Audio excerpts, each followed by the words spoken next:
आज अपन आगे पढ़ेंगे समुद्री तरंग के कार्य। कल अपन ने पढ़ा था नदियों के कार्य, अब हम पढ़ेंगे समुद्री तरंग के कार्य। समुद्री तरंग के अपर्दन एवं निक्षेपण तटीय स्थलाकृतियाँ बनाते हैं। अब समुद्र की जब लहरें तरंगे उठकर आती है तो वो क्या करती है, स्थलाकृतियाँ बनाती है, तट बनाती है। तट के पास समुद्री तरंगे लगातार शैलों से टकराती है जिससे दरार विकसित होती है। अब ये देखो चित्र में, ये समुद्री तरंगे हैं और ये जब इन पहाड़ों से टकराती है तो इनमें दरारें होने लगती है। समय के साथ ये बड़ी और चौड़ी होती जाती है, कहीं दरारें ज़्यादा हो जाती है, चौड़ी होती है तो कहीं बड़ी हो जाती है।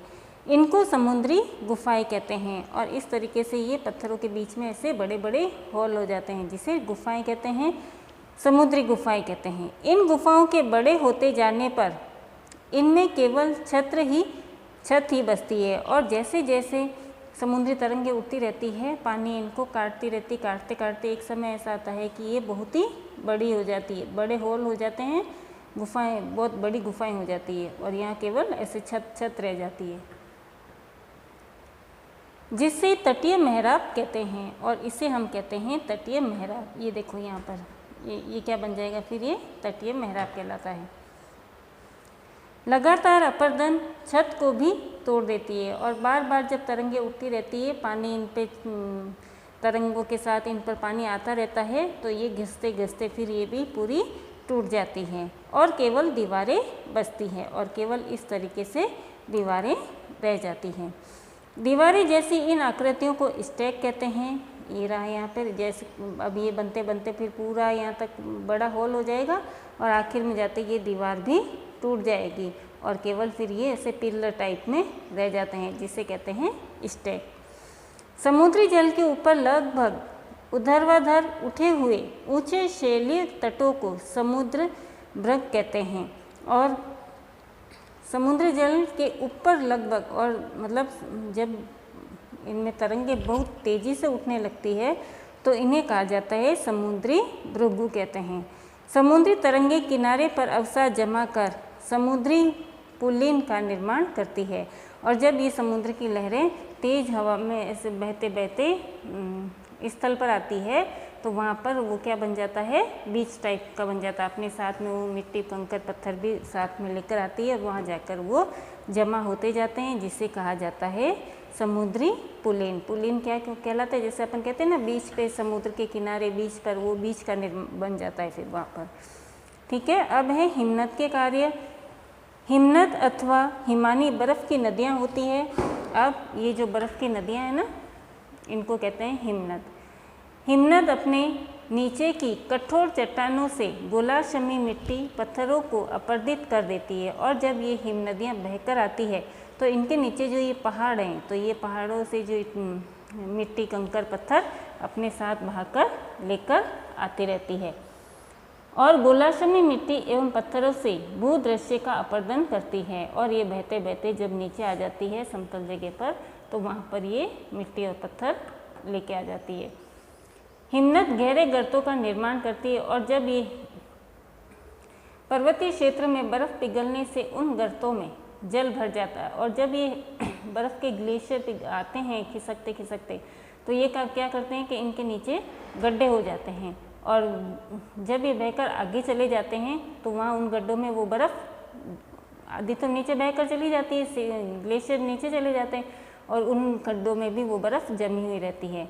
लेकिन जब गर्मी का मौसम आता है और वो उन गड्ढों में वो बर्फ़ जब पिघल जाती है तो वो पानी से भर जाती है और वे एक सुंदर झील बन जाती है और वहाँ पर एक सुंदर झील का निर्माण हो जाता है। हिमनद के द्वारा लाए गए पदार्थ जैसे छोटे बड़े शैल, रेत एवं तलछट मिट्टी निक्षेपित होते हैं और ये अपने साथ मिट्टी, पहाड़ों की छोटे छोटे टुकड़े, शैल, चट्टानें, इन सबको अपने साथ मिट्टी को बहाकर लेके आती है। वे निक्षेप हिमनद हिमोड का निर्माण करते हैं और जब ये हिमालय से ये हिमनद या हिमानी बर्फ़ के ग्लेशियर जब बहते बहते आते हैं तो अपने साथ ही लेकर आते हैं, मिट्टी है, कंकड़ पत्थर है, चट्टानों के टुकड़े हैं, तो इन सबको बहाकर लाते लाते जब ये समतल जगह पर पहुंचते हैं तो वहाँ पर हिमोड का निर्माण करते हैं। वहाँ सारे कंकड़ पत्थर सब इकट्ठे हो जाते हैं तो वो कहलाते हैं हिमोड। अब है पवन के कार्य। अब हवा क्या करती है? क्या आपने कभी रेगिस्तान देखा है? बालू टिब्बे के कुछ चित्र एकत्रित करने का प्रयास कीजिए। रेगिस्तान में पवन अपर्दन एवं निक्षेपण का प्रमुख कारक है। रेगिस्तान में आप छत्रक के आकार के शैल देख सकते हैं, जिन्हें सामान्यतः छत्रक शैल कहते हैं। पवन शैल के ऊपरी भाग की अपेक्षा निचले भाग को आसानी से काटती है, इसीलिए ऐसे शैल के आधार पर संकीर्ण एवं शीर्ष विस्तृत होते हैं।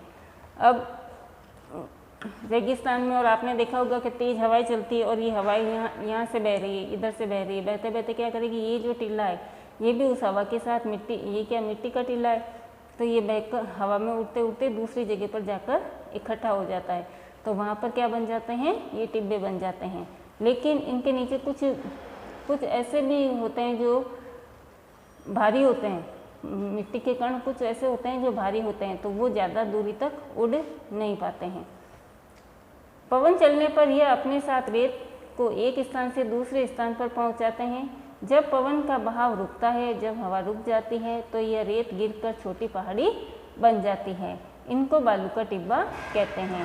जब बालू कण महीन एवं हल्के होते हैं तो वायु उनको उठाकर अत्यधिक दूर ले जाती है। जब इनके कण एकदम बारीक और महीन होते हैं तो हवा उन्हें उठाकर बहुत दूर ले जाती है। जब ये बालू के कण विस्तृत क्षेत्र में निक्षेपित हो जाते हैं तो इसे लोएस कहते हैं।